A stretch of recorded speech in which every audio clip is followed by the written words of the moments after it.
Hello everyone. आज की इस क्लास में समाजशास्त्र से जुड़े हुए बेसिक कॉन्सेप्ट्स को देखने वाले हैं, जिसमें प्रश्न रहने वाले हैं आपके समुदाय, संस्था, समिति, संस्कृति, मानदंड एवं मूल्यों से संबंधित। और ये क्लास आपकी समाजशास्त्र से संबंधित सभी परीक्षाओं के लिए इंपॉर्टेंट रहने वाली है। आप सभी इस क्लास को ज़्यादा से ज़्यादा लोगों के साथ शेयर ज़रूर कर दीजिए। एक इन्फॉर्मेशन है, समाजशास्त्र से संबंधित सभी परीक्षाओं के लिए यहाँ पर प्रैक्टिस सेट एंड सोशियोलॉजी के नोट्स PDF फॉर्मेट में प्रोवाइड कराए जा रहे हैं। इससे संबंधित जानकारी के लिए यहाँ पर एक व्हाट्सएप नंबर दिया गया है। नंबर है 790-555-3851। इस व्हाट्सएप नंबर पर आप मैसेज करके इससे जुड़ी हुई जानकारी ले सकते हैं। यहाँ पर आपको यूपी-पीजीटी का प्रैक्टिस सेट मिल जाएगा। इसके अलावा और ध्यान रखें, यूपी-पीजीटी का जो एग्ज़ाम है ये आपका 9-10 मई को होने वाला है। 9-10 मई को होने वाला है यूपी-पीजीटी का एग्ज़ाम। इसका आपको प्रैक्टिस सेट मिल जाएगा। इसके अलावा बिहार शिक्षक भर्ती के लिए Bihar state and Bihar PGT का प्रैक्टिस सेट मिल जाएगा। जीआईसी एग्ज़ाम का भी यहाँ पर आपको जीएस का प्रैक्टिस सेट मिल जाएगा।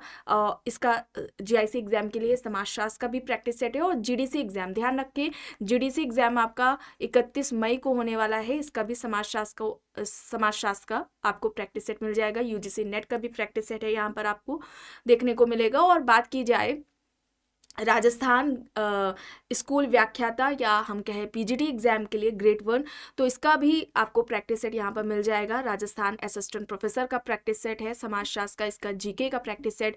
एमपी असिस्टेंट प्रोफेसर के लिए समाजशास्त्र का, इसका जीएस का प्रैक्टिस सेट आपको यहाँ पर मिल जाएगा। और पीजीटी एग्जाम के लिए सभी आप में से बहुत से बच्चों ने कहा था कि नोट्स के लिए, तो ये नोट्स आ चुके हैं। इसमें आपका पूरा सिलेबस कंप्लीट कराया गया है, तो आप इन्हें ले सकते हैं। कोई भी जानकारी हो तो इससे जुड़िए, आप व्हाट्सएप पर मैसेज करके ले सकते हैं, पूछ सकते हैं। और राजस्थान सेकंड ग्रेड के लिए भी आपको यहाँ पर समाजशास्त्र का जो समाजशास्त्र के नोट्स हैं ये आपको यहाँ पर मिल जाएंगे।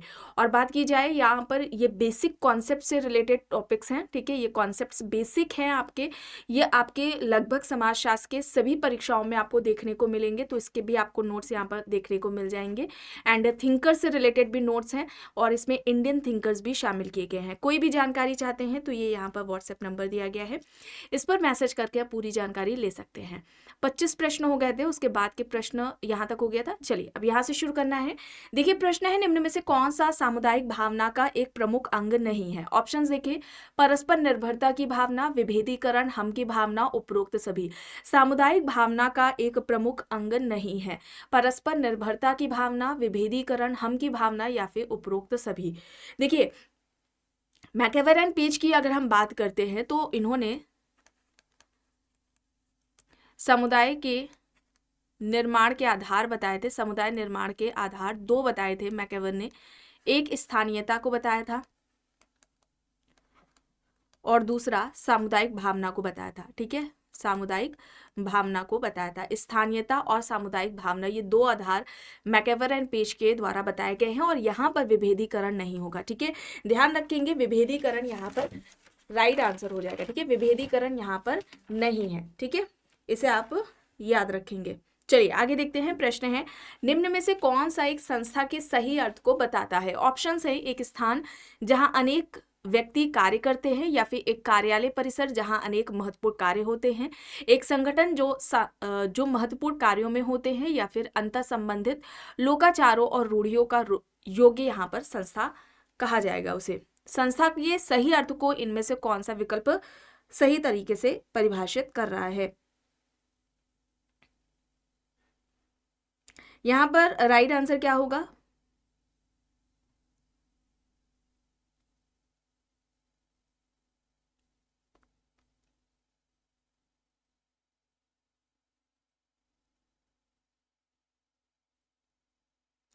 सही यहाँ पर क्या हो जाएगा? इस प्रश्न का सही उत्तर यहाँ पर क्या होगा?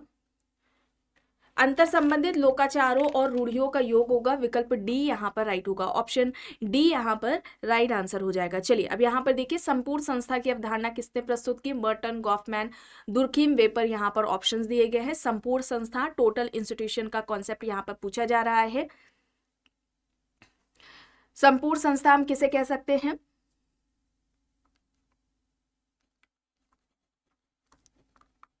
व्यक्तियों की समस्त आवश्यकताओं की पूर्ति एक संस्था के द्वारा होती है, ठीक है, एक संस्था के द्वारा होती है तो उसे हम संपूर्ण संस्था कहते हैं, ठीक है।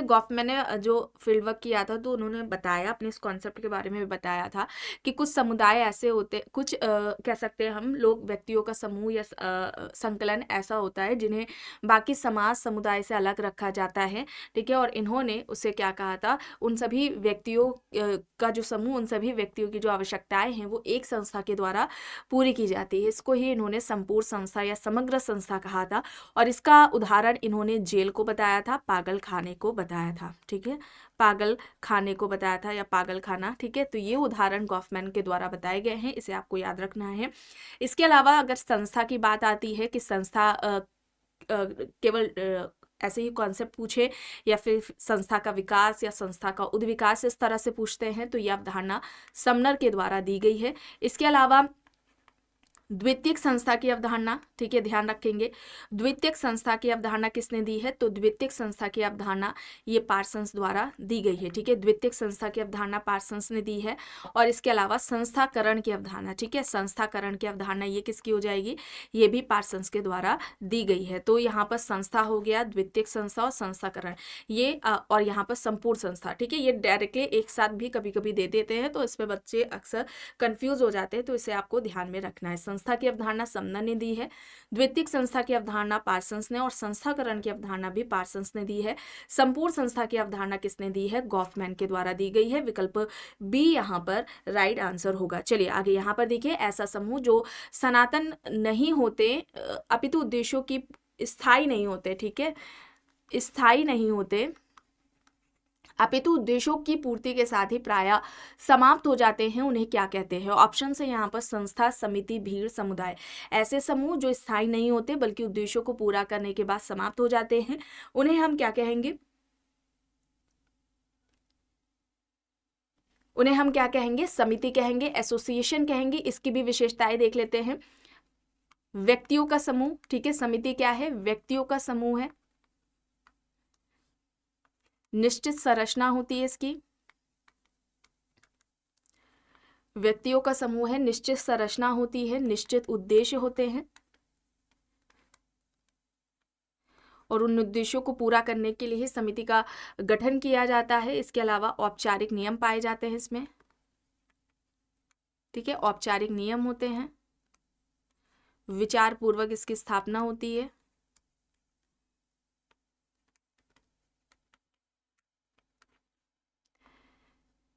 अस्थायी इसकी प्रकृति होती है, ठीक है, अस्थायी इसकी प्रकृति होती है और इसकी ऐच्छिक सदस्यता होती है, ठीक है, ध्यान रखेंगे, ऐच्छिक सदस्यता इसकी होती है, ठीक है। तो व्यक्तियों का समूह है, निश्चित संरचना होती है, निश्चित उद्देश्य होते हैं, औपचारिक नियम पाए जाते हैं, विचार पूर्वक इसकी स्थापना होती है, अस्थायी प्रकृति होती है और ऐच्छिक सदस्यता इसकी होती है, ठीक है। तो ये समिति की विशेषताएं आपको यहाँ पर बताई गई हैं, अक्सर एग्जाम्स में दे दिए जाते हैं और उनमें से बताना होता है कि कौन सी समिति की विशेषता या लक्षण है या फिर नहीं है।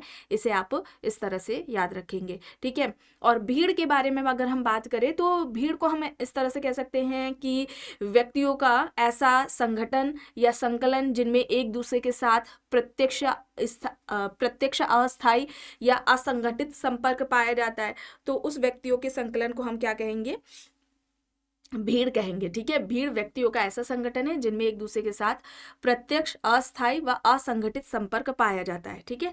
तो ऐसे व्यक्तियों के संगठन को या ऐसे व्यक्तियों के संकलन को हम क्या कहेंगे, भीड़ कहेंगे। चलिए आगे यहाँ पर देखिए, हम समितियों के सदस्य होते हैं, संस्थाओं के नहीं। यह कथन किसका है, ऑप्शन है जॉनसन, मैकेवरन पेज, मेलानोव्स्की, के एम कपाड़िया यहाँ पर दिए गए हैं।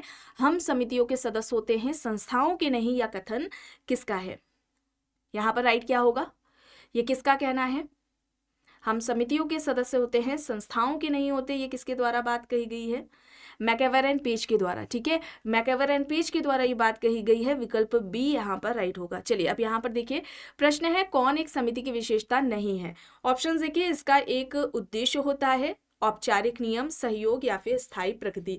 समिति की विशेषता नहीं है या प्रश्न पूछा जा रहा है, बताइए यहाँ पर सही क्या होगा।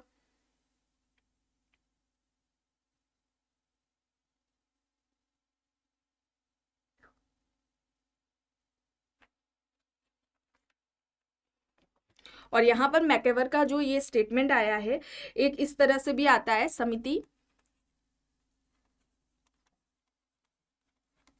समुदाय नहीं है,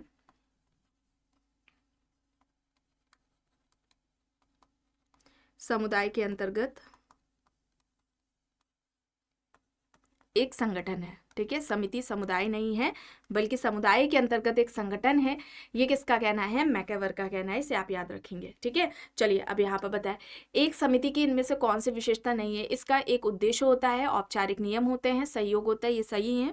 ठीक है, शुरुआत की ये 3 ABC सही है। स्थायी प्रकृति नहीं होती है, अस्थायी प्रकृति होती है। ठीक है, अस्थायी इसकी प्रकृति होती है। चलिए आगे यहाँ पर देखिए, प्रश्न है कथन और कारण यहाँ पर दिया गया है। कथन है हम समिति के सदस्य होते हैं, संस्था के नहीं। कारण है समिति समूह होता है किंतु संस्था नियम व कार्य प्रणाली। अब यहाँ पर क्या होगा, और ये किसका कहना है? ये मैकेवर का कहना है। ठीक है, मैकेवर के द्वारा ये बात कही गई है। यहाँ पर विकल्प ए होगा। ठीक है, कथन और कारण दोनों ही सही हैं और कारण कथन की सही व्याख्या है। चलिए अब यहाँ पर देखिए, अब इसमें से बताएं हम इनमें से किसके सदस्य होते हैं? संस्थाओं के नहीं होते हैं।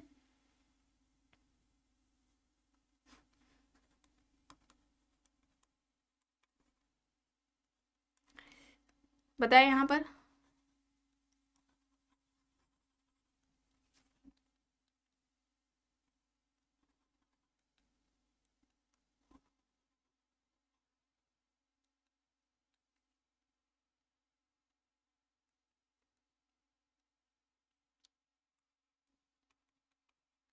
बताएं यहाँ पर सही क्या होगा?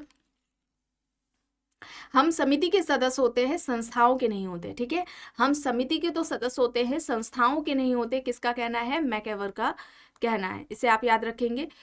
सोसाइटी में इन्होंने बात की है। ठीक है, सोसाइटी इनकी समाज, इनकी पुस्तक है मैकेवर की, जिसमें उन्होंने बात की है। चलिए अब यहाँ पर देखिए, निम्न में से कौन समिति की विशेषता नहीं है? ऑप्शन है व्यक्तियों की सामूहिकता, कतिपय उद्देश्यों का होना, ऐच्छिक सदस्यता, सामुदायिक भावनाओं का अनुसरण करना। समिति की विशेषता नहीं है, यह प्रश्न यहाँ पर पूछा जा रहा है। यहाँ पर राइट आंसर क्या होगा? कौन सा विकल्प यहाँ पर सही होगा?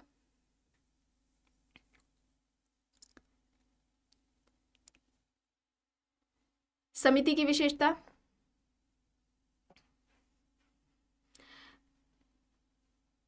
समिति की विशेषता क्या थी? विचार पूर्वक स्थापना।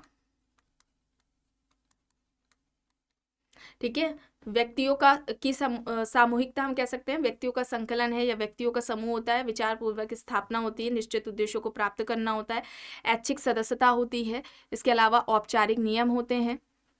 ठीक है, औपचारिक नियम इसमें पाए जाते हैं। निश्चित संरचना होती है।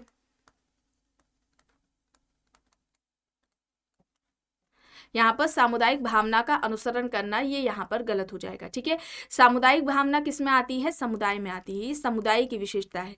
ठीक है, समुदाय की अगर हम विशेषताओं की बात करें तो निश्चित भूभाग होती है, निश्चित भूभाग होता है समुदाय का। ठीक है, निश्चित भूभाग है। विशिष्ट नाम होता है इसका। ठीक है, विशिष्ट नाम होता है। स्वतः विकास होता है समुदाय का। अनिवार्य सदस्यता होती है। सरल व सादा जीवन होता है।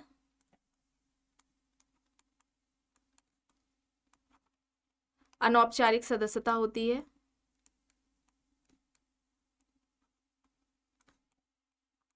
अनौपचारिक सदस्यता होती है और स्थायी इसकी प्रकृति होती है। ठीक है, स्थायी इसकी प्रकृति होती है।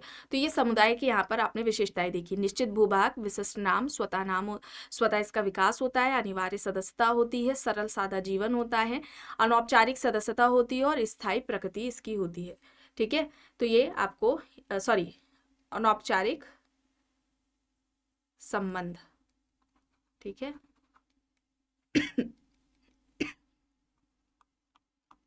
औपचारिक संबंध होते हैं। ठीक है, ये आपको याद रखना है।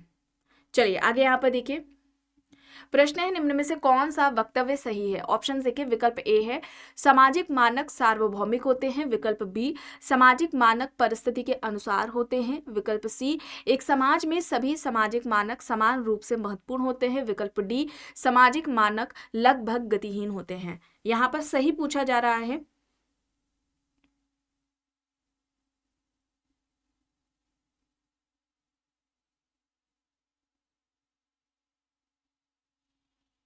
यहाँ पर राइट आंसर क्या होगा?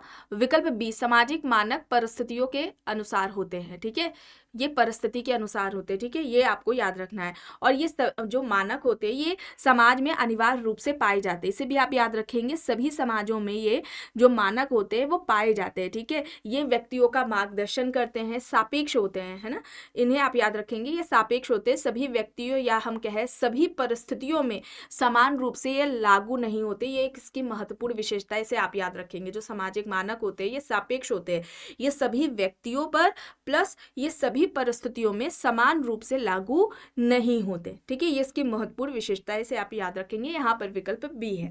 चलिए अब यहाँ पर देखिए, निम्न में से कौन सा समुदाय का तत्व नहीं है? भूभाग, हम की भावना, सांस्कृतिक वैविध्य, आत्मनिर्भरता। समुदाय का तत्व नहीं है, ये यहाँ पर पूछा जा रहा है। तो यहाँ पर क्या होगा? यहाँ पर राइट आंसर क्या होगा?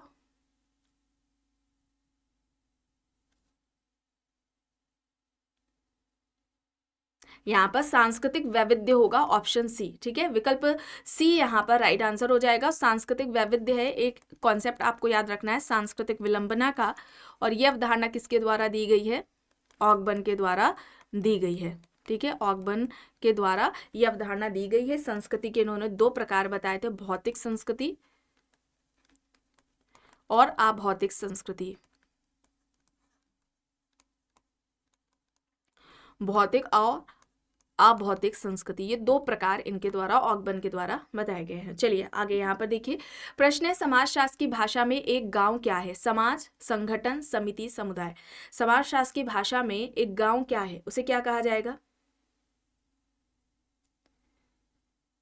यहाँ पर क्या होगा? समुदाय। ठीक है, गांव लघु समुदाय है, ये किसने कहा था? किसका कहना है? रॉबर्ट रेडफील्ड का है। ठीक है, रॉबर्ट रेडफील्ड ने कहा था गांव को लघु समुदाय। रॉबर्ट रेडफील्ड ने लघु समुदाय की अवधारणा दी थी।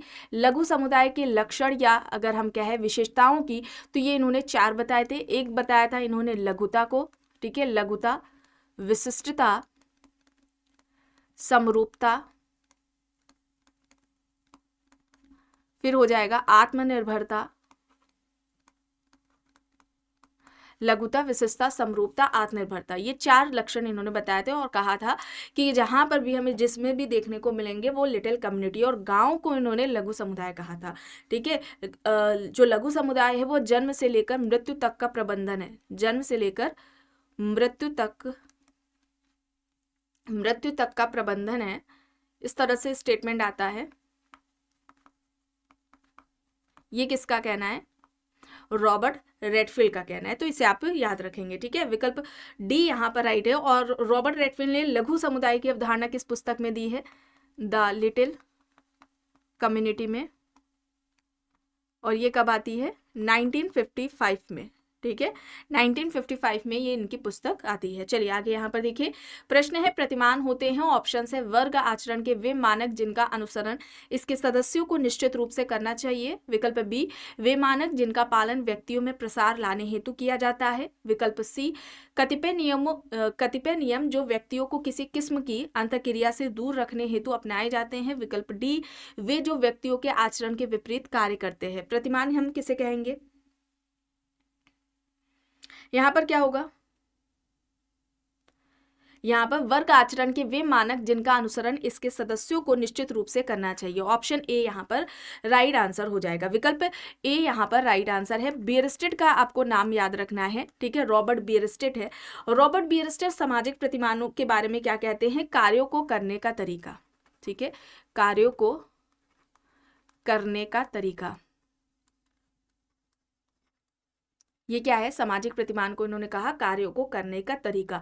अब अगर हम बियरस्टेड की बात करें तो इन्होंने 2 प्रकार बताए हैं सामाजिक प्रतिमान के। ठीक है, 2 प्रकार इन्होंने एक बताए हैं। एक तो हो जाएगा संघात्मक प्रतिमान, और दूसरा क्या हो जाएगा? सामुदायिक प्रतिमान। ठीक है, संघात्मक प्रतिमान और सामुदायिक प्रतिमान, ये दो किसने बताए हैं? रॉबर्ट बियरस्टेट ने बताए हैं। इसे आपको याद रखना है। अगर हम संघात्मक प्रतिमान की बात करें तो इसका संबंध समूह विशेष से होता है। ठीक है, समूह विशेष से संबंधित। और सामुदायिक अगर हम बात करते हैं सामुदायिक प्रतिमान की, तो समाज या आप रखें सोसाइटी या फिर कम्युनिटी से संबंधित होते हैं। तो ये दो प्रतिमान के जो प्रकार है सामाजिक प्रतिमान के, ये किसने बताए हैं? रॉबर्ट बियरस्टेट ने बताए हैं। इसे आप याद रखेंगे। ठीक है, और ये सामाजिक प्रतिमान की 3 श्रेणियां भी बताते हैं। ठीक है, 3 श्रेणियां भी बताते हैं। 3 में कौन कौन से हो जाएंगे? ये एग्जाम्स में आपके पूछी जाती है, तो इसे आप याद रखेंगे। एक हो जाएगा जनरीतियां। ठीक है, जनरीतियां हैं। दूसरा है रूढ़ियां, जनरीतियां, रूढ़ियां, और तीसरा हो जाएगा कानून। जनरीतियां, रूढ़ियां, तीसरा हो जाएगा कानून। ये रॉबर्ट बियरस्टेट ने बताए हैं। इंपॉर्टेंट है, ये एग्जाम्स में पूछा जाता है, इसे आप याद रखेंगे। द सोशल ऑर्डर इनकी पुस्तक है। द सोशल ऑर्डर इनकी पुस्तक है, जो कि 1970 में आती है। ठीक है, चलिए आगे यहाँ पर देखिए। लिटिल कम्युनिटी की अवधारणा किसने दी? McKim Marriott, Surajit Sinha, M N. Srinivas, Robert Redfield. यहाँ पर ऑप्शंस हैं। लिटिल कम्युनिटी, बताए लिटिल कम्युनिटी का कॉन्सेप्ट किसके द्वारा दिया गया है? रॉबर्ट रेडफील्ड ने। रॉबर्ट रेडफील्ड की अवधारणा है किस पुस्तक में दी गई है? द लिटिल कम्युनिटी में। और ये कब आती है? 1955 में आती है। ठीक है, और इनकी और भी अवधारणाएं हैं जो कि एग्जाम्स में पूछी जाती है। एक कृषक समाज की अवधारणा है। ठीक है, कृषक समाज की अवधारणा है। लघु परंपरा व दीर्घ परंपरा, लघु परंपरा व दीर्घ परंपरा की अवधारणा इनके द्वारा दी गई है। लोक समाज की अवधारणा है। लोक संस्कृति की अवधारणा है। ठीक है, लोक संस्कृति की है। ये सभी अवधारणाएं किसकी हैं? रॉबर्ट रेडफील्ड के द्वारा दी गई है। ठीक है, तो इसे आप याद रखेंगे। चलिए आगे यहाँ पर देखिए, कौन नगरीय समुदाय की विशेषता नहीं है? गतिशीलता, मुद्रा अर्थव्यवस्था, कृत्रिमता, सामाजिक समरूपता। नगरीय समुदाय की विशेषता नहीं है। यहाँ पर राइट क्या हो जाएगा? यहाँ पर सामाजिक समरूपता नहीं होगा। ठीक है, विषमता है, विषमता देखने को मिलती है, तो ये यहाँ पर ये होना चाहिए। ठीक है, चलिए अब यहाँ पर देखिए, निम्न में से कौन सा कथन सत्य है? विकल्प ए कह रहा है समुदाय मूर्त है जबकि समाज अमूर्त है। विकल्प बी समुदाय अमूर्त है जबकि समाज मूर्त है। विकल्प सी समाज तथा समुदाय दोनों मूर्त है। विकल्प डी समाज तथा समुदाय दोनों अमूर्त है। कौन सा सही है, यह प्रश्न पूछा जा रहा है। तो यहाँ पर सही क्या हो जाएगा? यहाँ पर सही क्या हो जाएगा? यहाँ पर विकल्प ए हो जाएगा। समुदाय मूर्त होता है लेकिन जो समाज होता है वो क्या है? अमूर्त होता है। ठीक है, अगर हम इसके अंतर की बात करें, ठीक है, अंतर की और अंतर अगर हम देखें जो कि एग्जाम्स में पूछा जा सकता है और पूछा जाता भी है, तो समाज की क्या होती है? निश्चित सीमा नहीं होती। ठीक है, ध्यान रखेंगे, समाज और समुदाय। ठीक है, निश्चित सीमा समाज की होती है, सॉरी समाज की नहीं होती है। ठीक है, निश्चित सीमा इनकी होती है समुदाय में। ठीक है, समुदाय का निश्चित भूभाग होता है। ठीक है, तो ये इसका एक अंतर हो जाएगा। समाज में सामुदायिक भावना का महत्व नहीं होता। ठीक है, ठीक है, और यहाँ पर ये अनिवार्य रूप से पाई जाती है। इसमें अनिवार्य विशेषता है इसकी समुदाय की। वे फीलिंग कम्युनिटी में हमें देखने को मिलता है। समाज की अगर हम बात करते हैं तो समाज का निर्माण पहले हुआ है और ठीक है, निर्माण है ये। ठीक है, और यहाँ पर समुदाय का निर्माण बाद में हुआ है, इसे आप याद रखेंगे। ठीक है, और समाज का अगर हम बात करें सोसाइटी की, तो इसका विशिष्ट नाम नहीं होता। ठीक है, विशिष्ट नाम नहीं होता है और इसका क्या है? विशिष्ट नाम होता है समुदाय का एक विशिष्ट नाम होता है। ठीक है, तो निश्चित सीमा समाज में नहीं पाई जाती है, लेकिन निश्चित सीमा समुदाय की अनिवार्य विशेषता है। निश्चित भूभाग होता है। ठीक है, सामुदायिक भावना का महत्व समाज में नहीं है, लेकिन ये समुदाय की अगर हम जब बात करते हैं तो समुदाय में वे फीलिंग क्या है, एक अनिवार्य विशेषता है, उसमें पाई जाती है। कम्युनिटी में समाज का निर्माण पहले हुआ है, तो समुदाय का निर्माण समाज के बाद हुआ है। समाज का विशिष्ट नाम नहीं होता है, लेकिन अगर हम जब कम्युनिटी की तरफ देखते हैं तो कम्युनिटी का क्या होता है, एक विशिष्ट नाम होता है। तो इन बातों को आपको ध्यान में रखना है। चलिए आगे देखते हैं। प्रश्न है कथन कारण है। यहाँ पर कथन है कि जाति को समुदाय नहीं कहा जा सकता, कारण जाति का क्षेत्रीय आधार नहीं होता। बताएं, जाति को हम कम्युनिटी नहीं कह सकते। कम्युनिटी की विशेषताएं जाति पर क्या लागू होती हैं, देखकर बताएं। आपको बताया गया है निश्चित भूभाग होता है, एक महत्वपूर्ण विशेषता है इसकी, निश्चित भूभाग। यहां पर क्या होगा, यहाँ पर कथन और कारण दोनों ही सही है। कारण कथन की सही व्याख्या है। जाति को समुदाय नहीं कहा जा सकता, कारण जाति का क्षेत्रीय आधार नहीं होता। जाति एक किसी निश्चित भूभाग, निश्चित जो क्षेत्र है, एरिया है, उसमें ही वहां तक ही सीमित नहीं है। ठीक है, तो ये यहाँ पर ऑप्शन ए होगा सही। चलिए अब यहाँ पर देखें, किसके अनुसार किसी उद्देश्य को प्राप्त करने के लिए व्यक्तियों द्वारा मिलकर काम करना समिति कहलाता है। ऑप्शन देख ले, जिन्सबर्ग, बोगार्डस, जॉनसन, मैकएवर यहाँ पर दिए गए हैं। किसी उद्देश्य को प्राप्त करने के लिए व्यक्तियों द्वारा मिलकर काम करना समिति कहलाता है। यहां पर सही क्या होगा,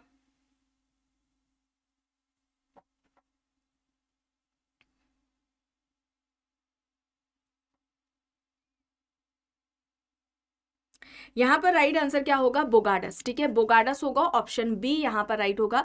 सामाजिक दूरी का पैमाना इन्होंने दिया है। ठीक है, सामाजिक दूरी का पैमाना इनके द्वारा दिया गया है, बोगार्डस के द्वारा। फेयर चाइल्ड का आपको याद रखना है नाम, फेयर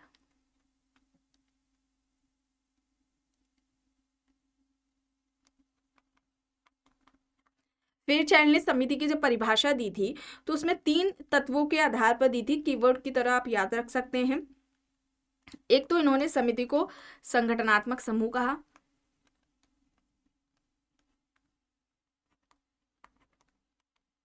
निश्चित उद्देश्य, और तीसरा इसका क्या होता है, प्रशासकीय ढांचा। ठीक है, प्रशासकीय ढांचा। तो ये 3 कीवर्ड्स आपको याद रखना है। ठीक है, समिति के बारे में इनका फेयरचाइल्ड का कहना था कि समिति संगठनात्मक समूह है जिसका निर्माण निश्चित उद्देश्यों को प्राप्त करने के लिए किया गया है, जिसका एक प्रशासनिक ढांचा होता है। ठीक है, तो ये जब परिभाषा आप देखेंगे तो उसमें कीवर्ड्स आपको देखने हैं, संगठनात्मक समूह, निश्चित उद्देश्य और उसका प्रशासकीय ढांचा। वो किसके द्वारा इस तरह से परिभाषित किया गया है, फेयरचाइल्ड के द्वारा। समिति संगठनात्मक समूह है जिसका निर्माण निश्चित उद्देश्यों को प्राप्त करने के लिए किया गया है, जिसका एक प्रशासकीय ढांचा होता है। क्लियर। चलिए आगे यहाँ पर देखिए, प्रश्न है संस्था रीति रिवाजों का गुच्छा है, ये किसके द्वारा कहा गया है। ऑप्शन है हैमिल्टन, लिंटन, मिल्टन या फिर इनमें से कोई भी नहीं। बताएं यहाँ पर राइट आंसर क्या हो जाएगा,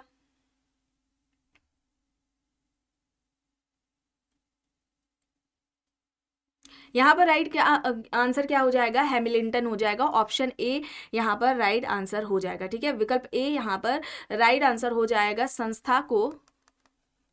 संस्था संस्कृति की वाहक है, ये किसका कहना है, संस्था संस्कृति की वाहक है, ये किसका कहना है। ये स्टेटमेंट में इस तरह से पूछा जाता है, किसके द्वारा ये बात कही गई है, गिलिन के द्वारा। ठीक है, गिलिन ने संस्था को संस्कृति की वाहक कहा था। इस तरह से भी इनका स्टेटमेंट एग्जाम्स में पूछा जाता है, इसे आप याद रखेंगे। संस्था सांस्कृतिक व्यवस्था की इकाई है, इस तरह से भी पूछा जाता है। और गिलिन की पुस्तक का नाम क्या है, सांस्कृतिक समाजशास्त्र, सांस्कृतिक समाजशास्त्र, कल्चरल सोशियोलॉजी। चलिए आगे देखते हैं।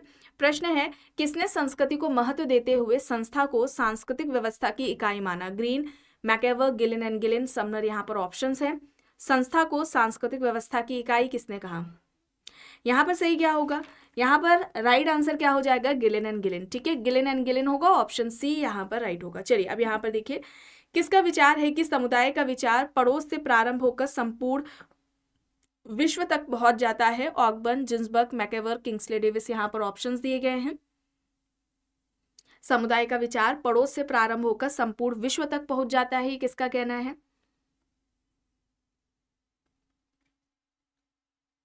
यहाँ पर ऑकबर्न का ये कहना है। ऑकबर्न समुदाय के बारे में क्या कहते हैं?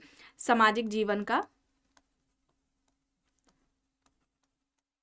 संपूर्ण संगठन, सामाजिक जीवन का संपूर्ण संगठन कहते हैं कम्युनिटी को। ठीक है, किसने कहा है? ऑकबर्न के द्वारा ये बात कही गई है। यहाँ पर विकल्प ए होगा सही। ठीक है, विकल्प ए यहाँ पर सही है। इन्होंने भौतिक संस्कृति, अभौतिक संस्कृति, सांस्कृतिक विलंबना की अवधारणा दी है। सोशल चेंज इनकी पुस्तक है। अच्छा, सोशल चेंज कब आती है ये आपको बतानी है। ठीक है, कब आई है ये पुस्तक? चलिए अब यहाँ पर बताए, किसके अनुसार सामान्य जीवन व्यतीत करने वाले सामाजिक प्राणियों के समूह का नाम ही समुदाय है?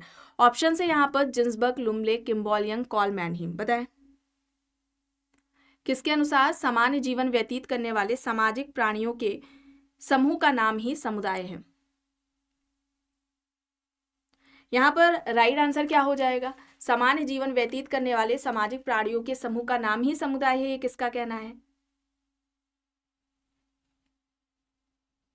यहाँ पर जिन्सबर्ग होगा, जिन्सबर्ग है। और लुम्ले यहाँ पर दिया गया है, तो इन्होंने समुदाय के 3 तत्व बताए थे। ठीक है, 3 तत्व समुदाय के लुम्ले द्वारा बताए गए हैं। एक तो व्यक्तियों का स्थिर एकत्रीकरण है। ठीक है, दूसरा संस्थाओं का समूह है। तीसरा हो जाएगा समान व असमान हित। ठीक है, समान व असमान हित। ये 3 तत्व इनके द्वारा समुदाय के द्वारा समुदाय के 3 तत्व लुम्ले द्वारा बताए गए। व्यक्तियों का स्थिर एकत्रीकरण, संस्थाओं का समूह, समान व असमान हित। ठीक है, तो यहाँ पर इन बातों को आपको ध्यान में रखना है, एग्जाम्स में पूछा जाता है। ठीक है, चलिए आगे देखते हैं। ऑप्शन ए यहाँ पर सही है। अब यहाँ पर देखिए, किसके द्वारा समुदाय के 3 स्वरूप बताए गए हैं? लघु समुदाय, मध्यम समुदाय, वृहद समुदाय। Kingsley Davis, Robert Redfield, McKim Marriott, MacIver and Page, यहाँ पर ऑप्शंस दिए गए हैं। समुदाय के 3 स्वरूप किसने बताए हैं? लघु समुदाय, मध्यम समुदाय, वृहद समुदाय।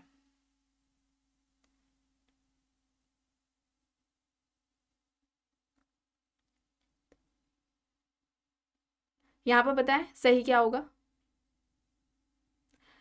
Robert Redfield. ठीक है, रॉबर्ट रेडफील्ड ने बताया, बी यहाँ पर राइट है। और मैकएवर एंड पेज की अगर हम बात करें तो इन्होंने समुदाय के कितने प्रकार बताए हैं और कौन कौन से बताए हैं, ये आपको कमेंट बॉक्स में बताना है, आपको क्लासेस में बताया गया है। चलिए आगे यहाँ पर देखिए, प्रश्न है, ऐसे समूह जो ये रिपीट हुआ है स्थायी नहीं होते बल्कि उद्देश्यों की पूर्ति के साथ ही प्रायः समाप्त हो जाते हैं, उन्हें क्या कहा जाता है? संस्था, समिति, भीड़ या फिर समुदाय।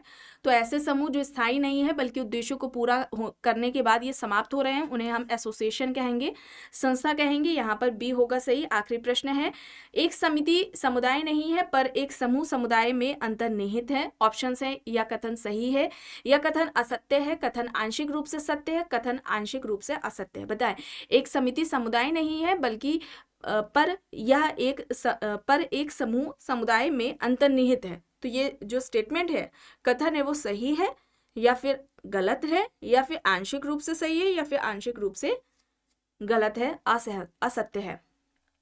एक समिति समुदाय नहीं है परंतु एक समूह समुदाय में अंतर्निहित है। समिति में क्या समुदाय की विशेषताएं देखने को मिलती हैं? समूह समुदाय में होता है। ठीक है, ये यहाँ पर ये सही होगा। ऑप्शन ए यहाँ पर राइट आंसर हो जाएगा। ठीक है, विकल्प ए यहाँ पर राइट होगा। आज के इस क्लास में बस इतना ही। आई होप ये आपको पसंद आई होगी। अगर पसंद आई है तो प्लीज़ लाइक करिएगा, कमेंट करके ज़रूर बताइएगा। चैनल पर अगर आप नए हैं तो चैनल को भी ज़रूर सब्सक्राइब कर लीजिएगा एंड इस वीडियो को जितना हो सके ज़्यादा से ज़्यादा लोगों के साथ शेयर भी ज़रूर करिएगा।